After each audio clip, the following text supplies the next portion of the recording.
Hey guys, welcome back to my channel. It's your girl Amarachi, and I'm just here to give my thoughts on the last week's episode of Real Housewives of Beverly Hills. So this was season 14, episode 11.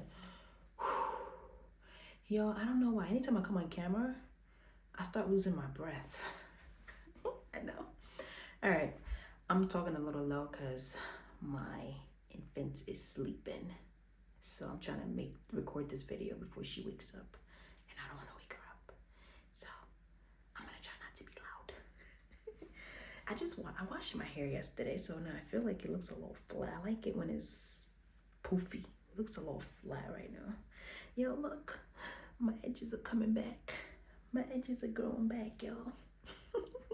Oh, before I get into Beverly Hills, do y'all see the Potomac reunion part 2? I like Wendy's energy, because when Ashley said that her boyfriend was offended, that she said he's a lateral advancement from Michael, and she expected Wendy to apologize. Wendy kept the energy like, no, you brought up unsubstantiated rumor about my husband cheating on me to camera, and you didn't see anything wrong with that. So then, what you want me to apologize for saying that was a lateral move? You dating this guy is a lateral move from your ex-husband? Girl, bye. I like Wendy's energy. I was like, yes, Wendy. Now I just hope she keeps this energy during this season. I feel like Wendy discovering that Karen doesn't really like her just made her say, you know what, F it. I don't give an F about none of y'all.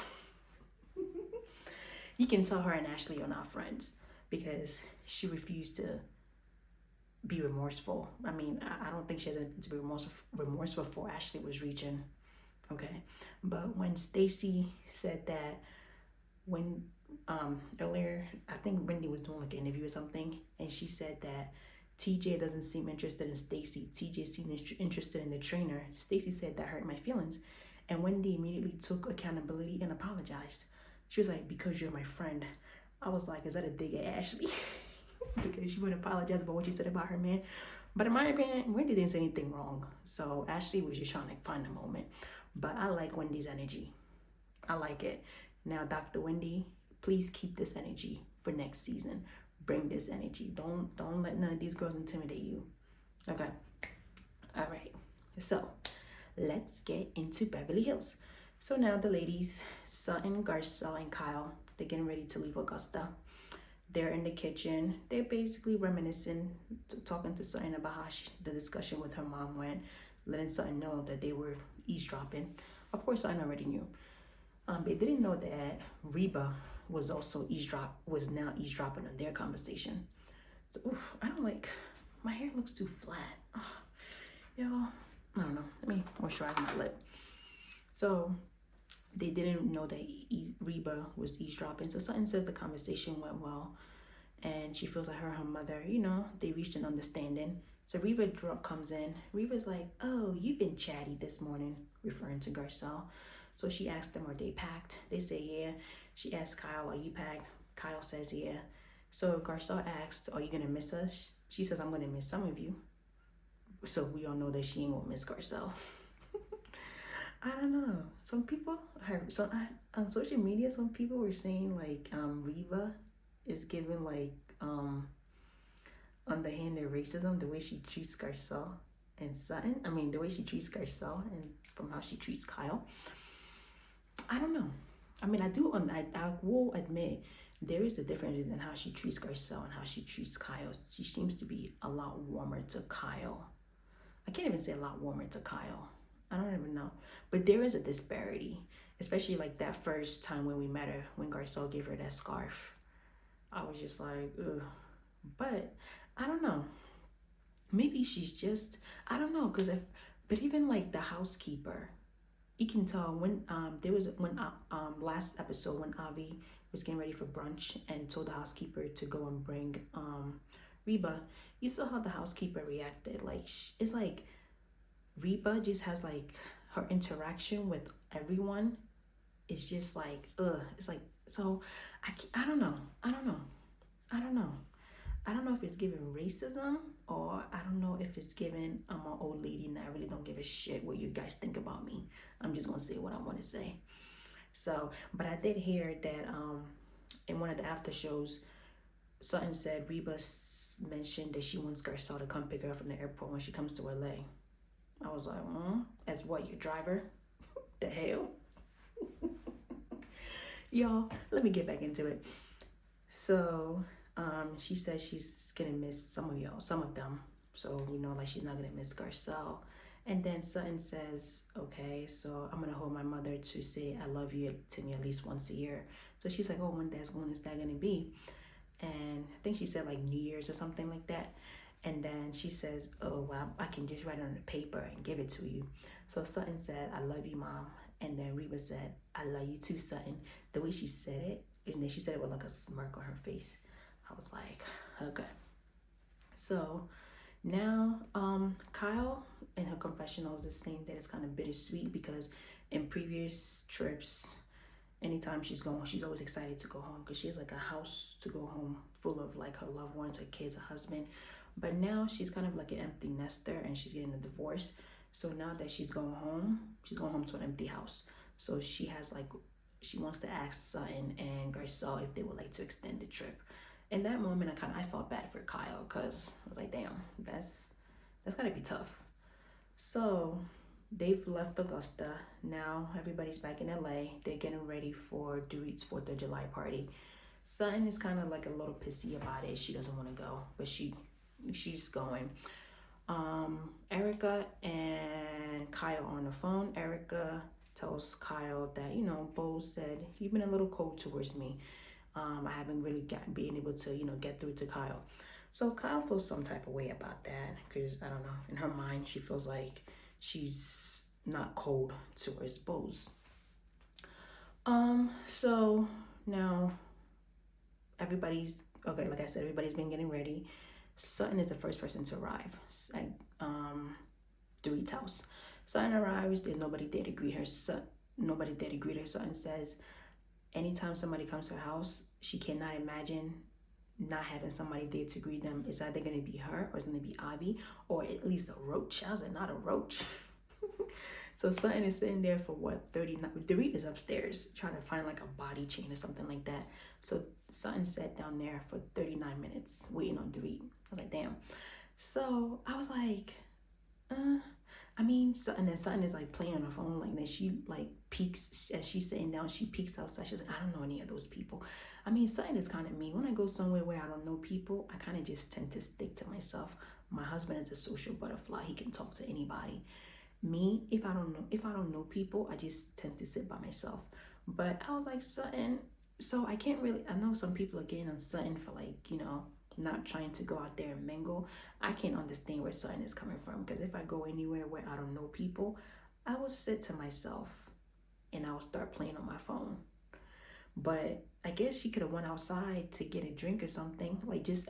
But actually no, because I would say a general hello to everybody, even if I don't know you. I just be like hi, and then if there's drinks, I'll go get some drinks, and then I'll go find a place and sit down and wait for people that I know, or wait for like the hostess to come down.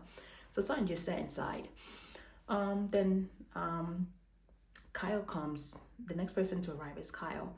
As Kyle is coming in, there's a round table at the door entrance, and apparently it's like pictures of Dorit and PK. So I'm not sure if it was pictures of Dorit and PK and the kids or just PK and Dorit, because Kyle said it was given shrine of PK.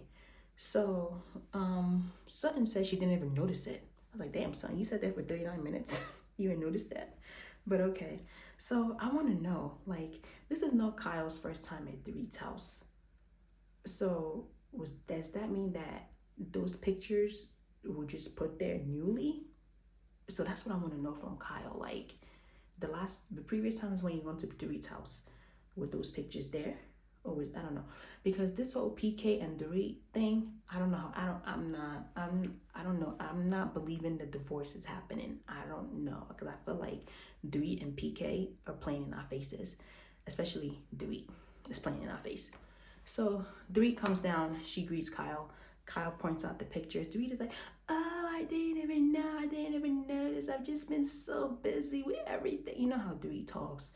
Trying to feign that she didn't know. I was like, Dorit, this is your house. You're trying to tell me you walk through those entrance doors every day and you did not realize that you have pictures sitting there on the table, really to read. So crap, baby girl, she's making noise. I can't really talk the way I want to talk because I'm trying to like not be too loud.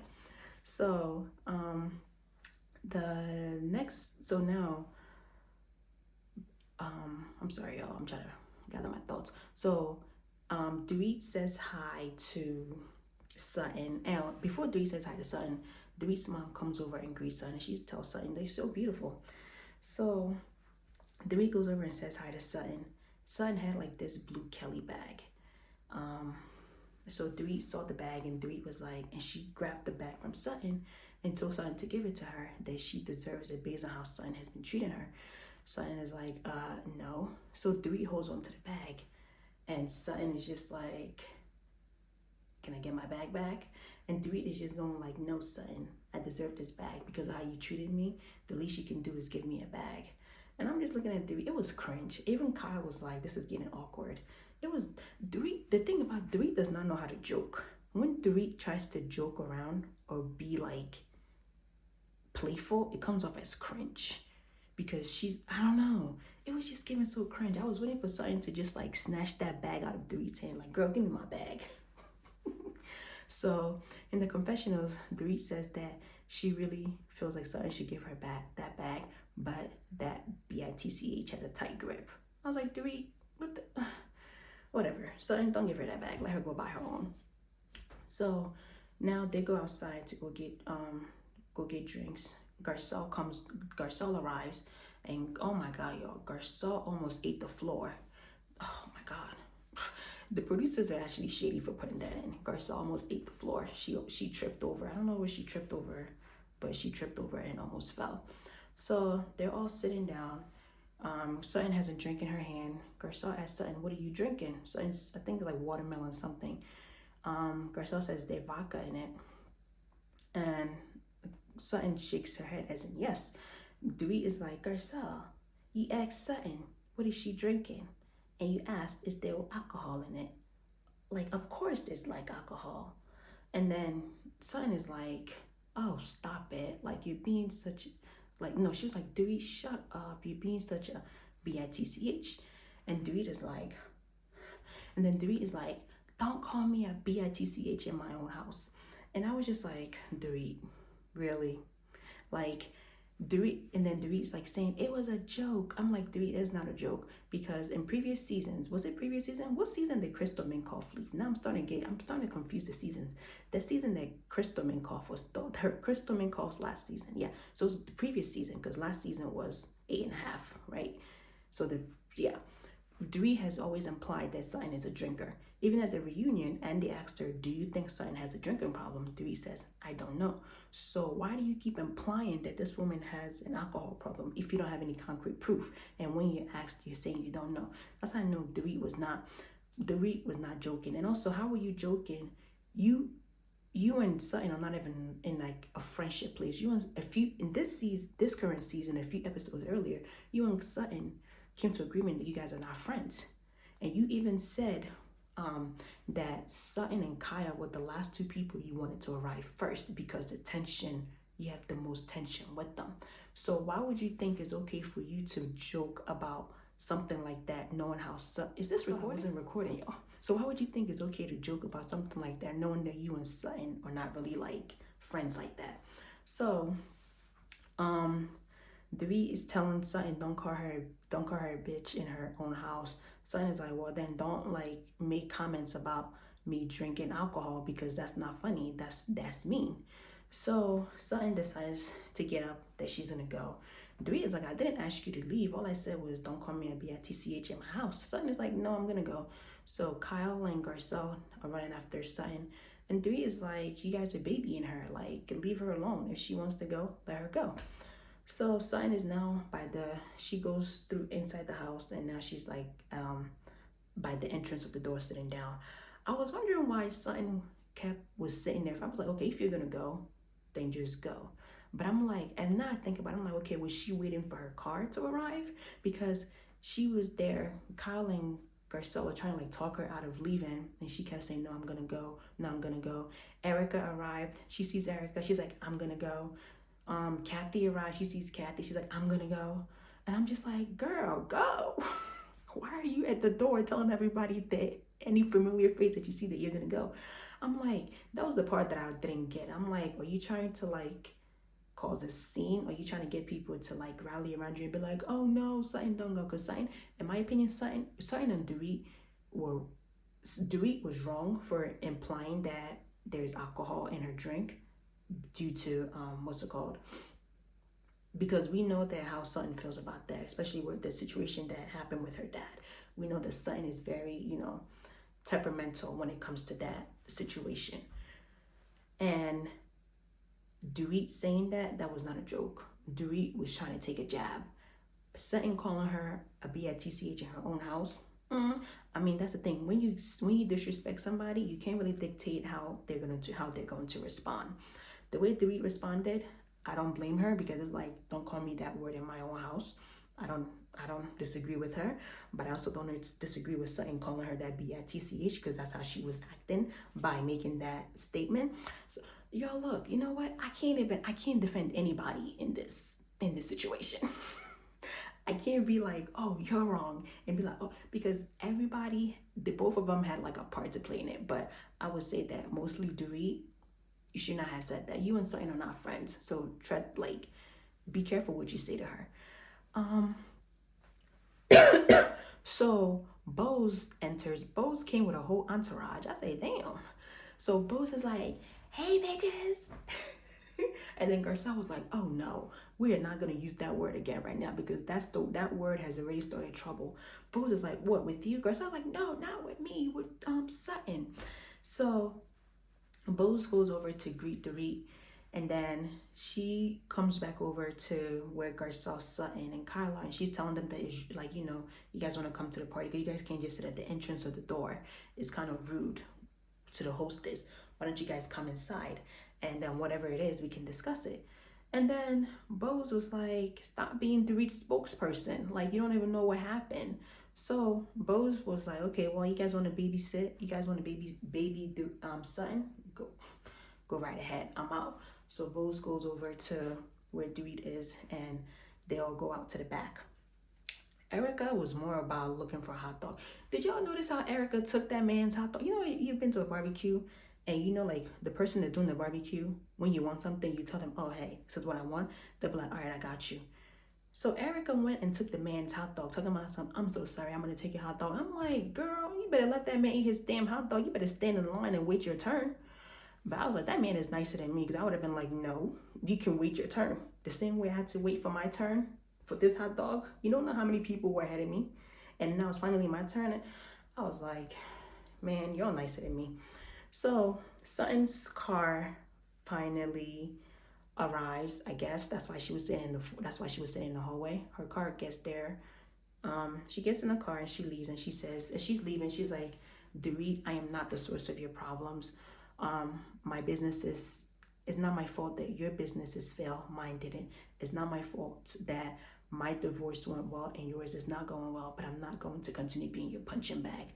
I mean, in this situation, if Dorit and Sutton were friends, I would be like, that's kind of like foul to say, but they're not friends. So at this point, they're just taking jabs at each other. It is what it is. So now Kyle and Garcelle go back out to rejoin the festivities in the backyard. Dorit is like, has she gone? They were like, yeah. And then somebody said, oh, she didn't feel welcomed. And then Garcelle was like, well, you led the charge by implying that, yes, she's drinking alcohol. Like, what else do you expect? And then Dorit was like, Garcelle said Sutton didn't feel welcomed. And then Dorit says, well, she called me a bitch in my own house. Garcelle was like, well, you led the charge by implying that she's an alcoholic, by implying that she's drinking. Then you hear Bose saying, well, if somebody called me a bitch in my own house, it's fighting words. I'm like, Bose, come on. You weren't even there. And then Garcelle is like, why are you always putting your nose I'm paraphrasing. Why are you always putting your nose in something that you don't even know? You were not there. Bose is like, well, I call it like I see it.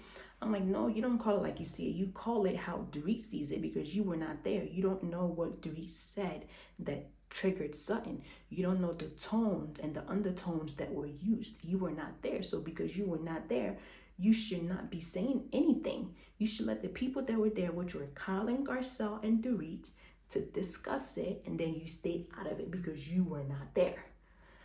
But you know what? I'm kind of getting tired of like, I don't know, the two black women on this show, Garcelle and Dorit. I'm tired of them always having to speak up. I'm tired of them always having to like feel like they have to defend Sutton or have to defend Dorit. I understand as black people, we hate to see bullshit happen, and we like to call bullshit out because we're just like, look, I can't. But let these women fight their own battles. Let these women speak for themselves. Garcelle, you are also a spokesperson for Sutton. Stop speaking for Sutton. I mean, last week you went and talked, when you were in Augusta, you went and talked to Reba on Sutton's behalf. That's a spokesperson. So let these women start speaking for them. Because I bet you if the roles were reversed, Dorit will not be stepping up for Bose like this. And Sutton will not be stepping up for Garcelle like this amongst the group. So we need to stop trying to like shoulder everybody's problems and be like, all right, yo, I got you. Like, I'm going to do this for you. Like, no, let these women fight their own battles. Let them sort it out themselves. Stop speaking up for them. So Garcelle and Bose, yo, oh my God. I missed an important part, but I'm gonna come back to that. Garcelle and Bose are going back and forth. Bose is like, well, you said that Kyle is cold towards you. The way Garcelle brought it up, it's like she was trying to like say that Bose is talking about people in the group. And I'm just like, I don't think Bose said it like that. Bose said it amongst the group. So I don't know. So Bose is like, yeah, like since I've joined this group, I've had heartfelt conversations with people, everybody in this group except for Kyle. So I feel like Kyle is towards me, like Kyle is cold towards me. Kyle doesn't open up to me about what's going on in her life. And I said, Bose, Kyle's only known, you guys filmed like what, 3 months? Filming this boy for 3 months. I just because Dorit saw you the first day and just basically ran down for you everything that's going on in her life. First of all, Dorit was looking for a friend because Dorit was on an island. Half the casting, like the only person that was fooling with Dorit that first episode was Erica. So Dorit felt like she needed another ally. That's the only reason why I feel like Dorit like latched on to Bozema. But that's neither here and there. And I'm like, Bose, because I'm like that. Why do you feel that Kyle needs to like tell you what's going on in her life for you guys to be close? Let her do that on her own terms. You guys should be able to build a friendship. Okay, as seasons go, you guys can build an organic friendship. It's not just, oh, let me come and dump my whole problems on your lap, but then for you to know that I'm not cold towards you. That's like what Bose was trying to say, because Kyle doesn't open up to her, so she feels like Kyle's cold towards her. And I'm just like, girl, no, because I've only known you for like what 1 month, 2 months. I'm not about to tell you my business. If you're gonna know my business, you're gonna know what is out there, what everybody else knows. That I got kids, I got a husband. What else you want to know? But I'm not about to come tell you my personal business. I mean, but then also at the same token, Bose, you haven't really told the ladies your personal business either, because all like the deep stuff that we know about you is when you're speaking with Keely and when you're in your confessionals. So, like I said, I missed her. Earlier in the episode, Bozema's cousin Tina comes over. Bozema and her cousin Tina, they're 10 months apart, so they're like sisters. So she says that Tina's closer to her than her actual sisters. So she's telling Tina that about the baby that her and Keely are trying for. So her doctor originally was in Vegas, but she's coming to LA. So she wants to run some tests. And Keely has to give samples. So Bo says that this pregnancy talk was in theory, now it's becoming a reality. So, but she's getting a little scared.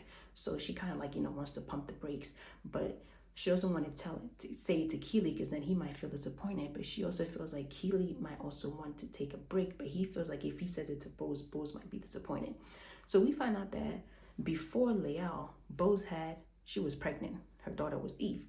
She was pregnant with a child. Um, at 5 months, 5.5 months into the pregnancy, she developed early preeclampsia. At 6 months, she had to be rushed into emergency C-section. Eve did not survive. 2 months after that, 2 months after losing Eve, she came to realization that she was meant to be a mother. So she got pregnant again, and that's how she gave birth to Leal. And she says during Leal's pregnancy, it was hell because every time she went to a doctor's appointment, she was always living on edge because she doesn't know what was going to happen with the pregnancy. So she was always living in terror until the day she gave birth. So I kind of feel like, okay, I guess her will to want to give birth again and to want to carry is to maybe so that she can have an enjoyable pregnancy this time. But the thing about it is, Rose also mentioned that she just wants assurance that this pregnancy will go smoothly. And the thing about it is, nobody can give you that assurance. Even a doctor cannot give you that assurance. Every pregnancy is different. That's the thing. You might have had like, if your previous pregnancy might have been hell, the next pregnancy might be, it might be smooth sailing, or it might be vice versa. So now I'm just like, Bose, you went through all of this and you're trying to have a baby with a man that hasn't even said I love you. You're having a baby with a man that doesn't even know if you want to marry you, a man that cannot give you a clear-cut answer. I always believe that if a man wants you, you will never have to ask. He will make it clear. There is no gray area when a man wants you. When a man wants you, he will make it abundantly clear that he wants you. I feel like Keely is playing with Bozema. I don't know why I'm so much out of breath, yo.